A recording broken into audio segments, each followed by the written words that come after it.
Bom dia, irmãos, graça e a paz de Jesus. Mais um domingo aqui para tirarmos uma palavra do Senhor, termos um tempo juntos. Hoje nós decidimos não fazer lá na igreja, no nosso espaço de culto, pelos acontecimentos que todos estão a par. Ontem tem sido, ainda hoje um dia triste para toda a igreja aí de Guapiaçu. Nosso querido irmão Jael, o Senhor ontem chamou para perto, como eu escrevi um texto aí, dizendo que ele atravessou o Rio da Graça. Jael, um jovem muito dedicado à obra do Senhor, estava sempre disponível, sempre pronto a adorar a Deus, tocar o violão, tocar a bateria, sua família, irmã Diva, Marlene, Arthur. Tristes, estamos profundamente tristes pelo que vimos ontem, o que aconteceu, mas nós servimos a um Deus que tudo sabe, a um Deus que tudo crê e a um Espírito Santo que nos conforta. Eu quero iniciar essa live lembrando desse jovem, orando por ele, na realidade orando pela consolação da família, porque ele já está nos braços do Senhor, assim nós cremos como servos e cristãos que somos. Mas eu gostaria muito de orar, de iniciar esse culto orando ao Senhor. E eu convido a você que está me ouvindo aí, que está compartilhando essa live, que possa também baixar a sua cabeça agora, seu olhar e ter um tempo de oração comigo. Pai, em nome de Jesus, nós estamos com nossos corações tristes, porque ainda não aprendemos a perder. Principalmente quando perdemos alguém que nos é precioso, alguém que nos é querido. Dificuldade de aprender a perder, Senhor Deus, é que somos humanos, somos falhos e às vezes desejamos que as pessoas sejam eternas. Mas nós sabemos que o Senhor as quer aí por perto.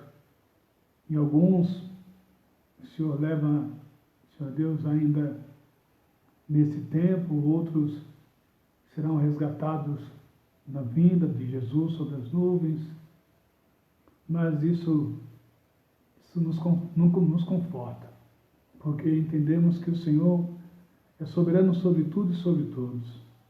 Peço, Pai, em nome de Jesus, o consolo do Espírito Santo sobre a vida da família, da Marina, que estava ontem conosco, a irmã Diva, a Marlene, o Arthur. Ó Pai de misericórdia, consola, conforta, dá forças, que em meio a esse experimento de perda, de afastamento, eles possam encontrar a paz que só o Senhor oferece. Obrigado, Deus, também pela vida da igreja, que ontem toda se sentiu impactada, chocada, triste, mas continua aí, igreja fiel e viva do Senhor. Que possamos também, Pai, nos resguardar nesse tempo, porque estamos diante de um inimigo invisível. E não podemos, Senhor Deus, dar brecha para que ele venha, Senhor Deus, fazer mais estrago, Senhor Deus, no meio dessa sociedade, Pai. Nos ensina, Senhor Deus, a sermos vigilantes e prudentes, como a sua palavra assim nos pede. Obrigado, Deus, por esse tempo, ser conosco aqui durante essa reflexão da palavra, esse tempo de adoração, e que, em nome de Jesus, a sua palavra venha nos ajudar nesse tempo de dificuldades. Nós oramos assim, desde já agradecidos, porque oramos em nome de Jesus. Amém e amém.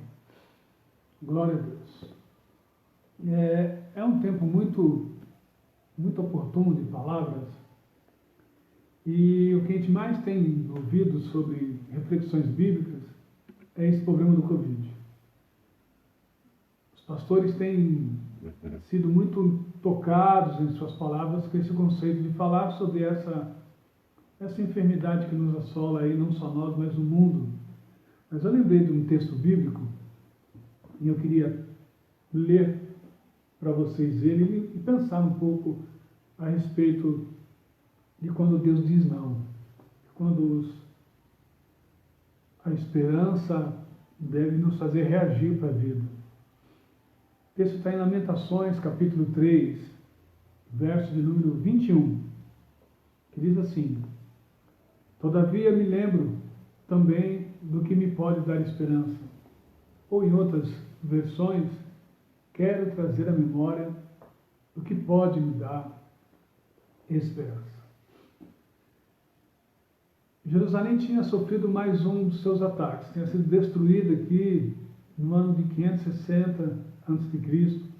por Nabucodonosor. Ele invadiu com seu exército a cidade de Jerusalém e destruiu toda a cidade, deixou a cidade em destroços. E era foi um período na vida do povo de Israel muito, muito difícil. Muitas perdas, muitas enfermidades, pessoas sendo levadas cativas, principalmente os jovens e mulheres. Ou seja, houve um movimento assim, desesperador sobre a vida do povo de Jerusalém.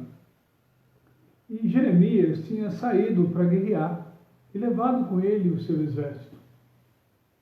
E quando ele volta, então, lá da montanha, ele olha para a planície, para Jerusalém, e vê a cidade toda destruída.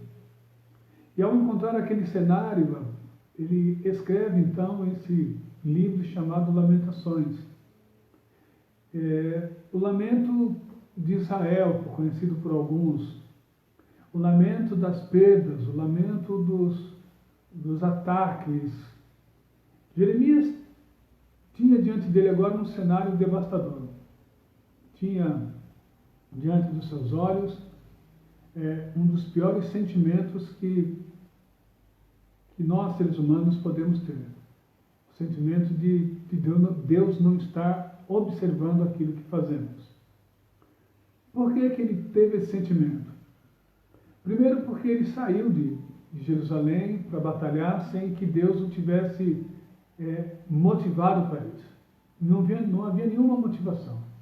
Ele tinha alcançado tantas conquistas que ele saiu para guerrear na expectativa de alcançar mais uma conquista, de obter mais uma vitória. Mas ele saindo, ele abriu brecha para o inimigo veio e acabou dizimando muitas pessoas e gerando um desespero, uma angústia e perdas inumeráveis dentro de Jerusalém. Então a primeira coisa que ele sentiu, o primeiro sentimento que ele teve ali de Deus não estar mais observando o que ele fazia, porque ele tinha entrado no campo da desobediência. O segundo aspecto é porque ele se perguntava por que Deus fez aquilo com ele, ou permitiu que aquilo acontecesse. Ele mesmo nesse capítulo ele diz: olha, eu sou o homem que viu a vara do furor de Deus e ele me levou por caminhos tortuosos. É interessante que ele descreve, o que ele descreve no capítulo 3, até o versículo 21, aí o 20 mais ou menos, são expressões de pessoas desesperadas, pessoas angustiadas, pessoas limitadas em sua visão, em seus conceitos. Ou seja, a desesperança tomou conta de Jeremias e ele então mergulhou aí para dentro de uma depressão, para dentro de um campo de angústia, de dificuldade, de não conseguir enxergar mais a mão de Deus sobre a sua vida e sobre a nação de Israel. Esse texto me faz lembrar também do ambiente que ele começou a andar assim que ele chegou na cidade. É um ambiente de destroços. Ele começou a andar por lugares que antes ele tinha livre acesso, lugares como lugares de adoração, porque o templo foi derrubado, lugares como lugares de visitação, pessoas que agora ele não poderia visitar mais, não podia tocá-las mais, não podia ter mais uma social. Lugares como memoriais, né, memoriais eternos que foram derrubados e depois reconstruídos. Mas o que ele estava pisando e vivendo ali era um ambiente de total perda. Perda da história, perda da geografia, perda de pessoas, perda da espiritualidade, da religiosidade. E quando se vive esse tempo, quando se vive esse tipo de destroços, a amargura toma conta da pessoa. Por isso, entendo eu que Jeremias, ao continuar aqui o texto, quando ele lê o capítulo 3, verso 31, ele estava resgatando esses valores, a possibilidade de ele continuar conquistando, conseguindo, reconstruindo, voltando às coisas boas que ele tinha experimentado em Jerusalém. Porque, olha o texto, ele diz assim, quero trazer à memória o que pode me dar esperança. Porque graças ao grande amor do Senhor é que nós somos consumidos. Ou seja, a misericórdia do Senhor não nos deixa ser consumidos, pois elas são inesgotáveis e se renovam a cada manhã. Grande é a sua fidelidade. No momento de angústia, de dor, de aparentemente perda ou de possíveis perdas, uma das primeiras atitudes que nós, seres humanos, temos é de mergulhar para dentro de um campo de amargura, de dor, de saudade, de tristeza. Mas quando nós observamos a palavra de Deus, ela deve construir em nós sentimentos que precisam mudar a nossa expectativa de vida. O que estava diante de Jeremias aqui, como eu disse, era um ambiente sorrateiro, de destroço, de perda de pessoas inestimáveis, de coisas inestimáveis, da história do seu povo. Mas quando ele se depara com tudo isso, e ele decide sair daquele lugar, daquele ambiente que sufocava a alma dele, ele então, digamos assim, se energiza de novo com a palavra de Deus, retoma a sua vida espiritual, sua vida emocional e toca. Ele diz aqui que ele vai pôr a cara no pó para que haja esperança de novo, no verso 29. No verso 30 ele diz, ofereço o rosto a quem te ferir e engula a desonra, porque o Senhor não desprezará você para sempre. Ou seja, diante das adversidades, Jeremias experimenta um agir do Senhor, um renovo do Senhor, uma retomada do seu comportamento, da sua vida, da sua visão sobre a vida. Sabe, eu comecei esse texto dizendo quando Deus diz não, ou quando Deus interfere ou deixa de interferir em nossas decisões. Aqui é um desses casos. Jeremias não teve a permissão de Deus para ir para a guerra, para ir fazer nada fora de Jerusalém. Deveria estar ali, guardando e tomando conta do povo e daquilo que ali estava. Ele saiu e houve então esse grande desastre, esse grande movimento do inimigo sobre a vida de Israel, derrotando e destruindo tudo. O primeiro ponto que eu queria trabalhar aqui nessa manhã com vocês é essa questão de às vezes nós mudarmos de lugar. Talvez não geograficamente, mas mudarmos de lugar aqui.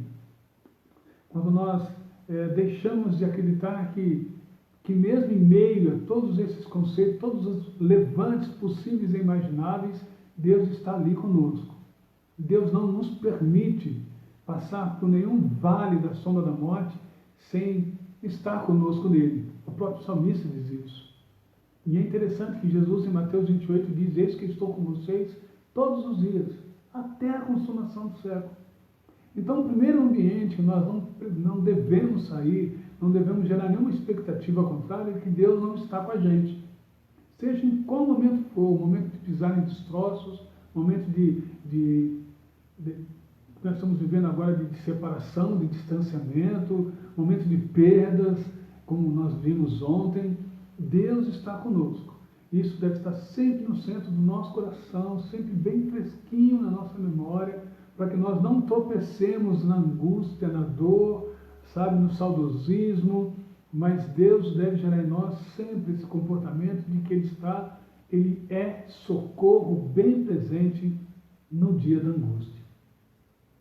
A segunda coisa que esse texto também me chama a atenção e me orienta a pensar sobre ele é que muitas vezes Deus nos dá a oportunidade de nós enfrentarmos algumas perdas, seja que ambiente for, para que a gente valorize mais a vida. Sabe, em Marcos capítulo 12, tem uma mulher que entra com um vaso de alabastro em suas mãos, em meio a um jantar que estava acontecendo na casa de um ex-leproso que Jesus tinha curado, e ali uma reunião de homens, discípulos, na casa daquele homem, de Simão, e aquela mulher, a Bíblia diz que ela entra e se joga aos pés de Jesus, quebra aquele vaso e lança sobre a cabeça do Senhor, e alguns que estavam ali questionaram e falaram, que desperdício, quebrar isso agora e lançar sobre eles, se dessemos isso aos pobres, teria muito mais valor. Aquele vaso de alabastro tinha um valor muito afetivo para aquela menina, para aquela jovem. Porque em Israel, quando se ganha um vaso desse, coloca um unguento perfumado dentro, é a ideia de abri-lo só na noite de núpcias. Então imagino eu que ela estava colocando ali algo muito precioso, que ela vinha guardando há muito tempo, que tinha um valor assim afetivo, como eu já disse, muito grande para ela, mas ela entendeu que aquela hora, aquele momento, era o momento de ungir a cabeça do Senhor, derramar aquele bálsamo sobre a cabeça dele, e o Senhor responde de uma maneira brilhante, como sempre. Ele diz, os pobres vocês terão sempre por perto, mas ela, o que tinha de melhor, ela lançou sobre a minha cabeça, antecipando o meu sofrimento. Sabe, meu irmão, nesse tempo em que esse inimigo invisível tem atacado a gente, eu acho que é melhor nós entendermos a possibilidade de nós experimentarmos o perdão, liberar perdão sobre pessoas que talvez estejam diante de nós, estejam aí no nosso coração com um sentimento de amargura, de tristeza. É hora de ligar para aquela pessoa que faz tempo que você não liga, porque o que Jesus disse que ela fez em vida, ela fez em vida. Então, talvez um dos piores sentimentos aqui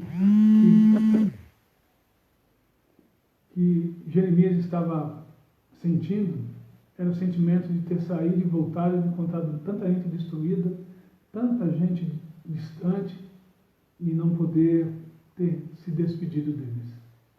Pensa nisso. A terceira coisa é que Deus está dizendo aqui não, num período na vida de Jeremias, para fazê-lo refletir sobre a possibilidade de estar sempre obedecendo a palavra de Deus. Eu me lembrei de alguns homens da Bíblia que experimentaram algumas palavras de não da parte de Deus. Eu lembro de José, por exemplo. Foi levantado por Deus para ser alguém especial em meio à sua família. E experimenta a ingratidão, a inveja, é jogado dentro de um poço, tirado de lá, entregue nas mãos dos midianitas, se tornado escravo, passou pelo Egito, se tornou governador, e quando se depara com aqueles que estavam diante dele, que ele entendeu a necessidade do perdão, ele olha para eles e diz, não se entristeça, não se desespere, porque a maldição que vocês fizeram, intentaram fazer comigo, Deus tornou em bênção. Tenho certeza que no período das problemáticas da vida de José, ele deve em algum momento ter pensado, acabou-se. Mas o que era não na mente, no coração de José, era um sim de Deus. Me lembro desse aqui também, Jeremias, que lá no capítulo 38 da sua carta, no verso 41, ele é lançado dentro de um poço, de uma cisterna, simplesmente porque estava pregando aos soldados, e um líder dos soldados disse, se esse homem continuar falando dessas coisas aos soldados, eles vão se converter, eles vão entender o que ele está pregando. Então é melhor que nós lancemos ele dentro de um poço, para que ele tenha um fim. E ele é tirado daquele poço. Talvez no coração de Jeremias, enquanto no poço, deve ter passado o seguinte pensamento: estava servindo a Deus. Ele me permitiu ser lançado dentro desse poço, dessa cisterna. Deus permite que entremos em algumas situações, para que Ele possa nos tirar de lá mais fortes. Deus permite que algumas coisas que nós não gostaríamos de experimentar aconteça conosco, para que nós possamos nos render a Ele e continuar servindo com muito mais esperança e comunhão com o Espírito Santo. Mas eu me lembro também de Paulo, capítulo 12 ali, de 2 Coríntios. Lendo as cartas de Paulo, eu nunca vejo Paulo se gloriar em nenhuma delas, a não ser no Senhor. A não ser no Senhor.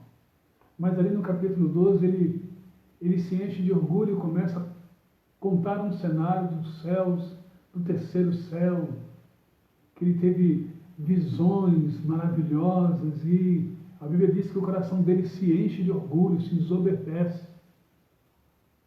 E de repente, Deus permite que um espinho na carne, a saber, Satanás, esbofeteia ele 3 vezes no rosto, ou seja, o sofrimento se multiplicou.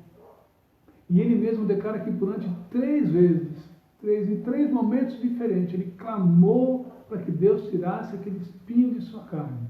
E Deus disse: não, a minha graça te basta, porque o meu poder se aperfeiçoa na sua fraqueza. Quero trazer à memória o que pode me dar esperança. Esperança lembra de futuro. Esperança lembra de expectativas, de coisas por vir. Eu quero encerrar esse momento fazendo-nos recordar de que no tempo da existência da igreja, desde lá do Atos dos Apóstolos, capítulo 11, eles foram chamados pela primeira vez cristãos. Durante todo esse tempo, Deus nunca abandonou a igreja. Ele sempre conduziu a sua igreja sob um contexto de vitória. Batalha sim, mas as guerras foram vencidas. Creio eu que Covid-19 será também mais uma batalha vencida em nome de Jesus. Mas por outro lado, na condução da história da igreja, Deus sempre achou, procurou, em meio ao seu povo, corações disponíveis. O que eu quero dizer com isso?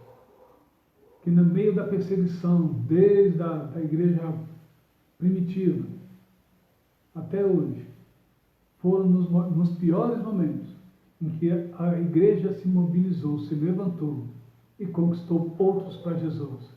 Foram nesses momentos difíceis que a igreja levantou a bandeira da paz, a bandeira do cristianismo, do evangelho, e disse: a solução é Cristo. Lembre-se disso. Deus quer usar a tua vida nesse tempo. Deus não quer que você esmoreça ou que você se volte para dentro de você e fique aí no campo da desesperança, assim como Jeremias. Mas que você se encha da esperança.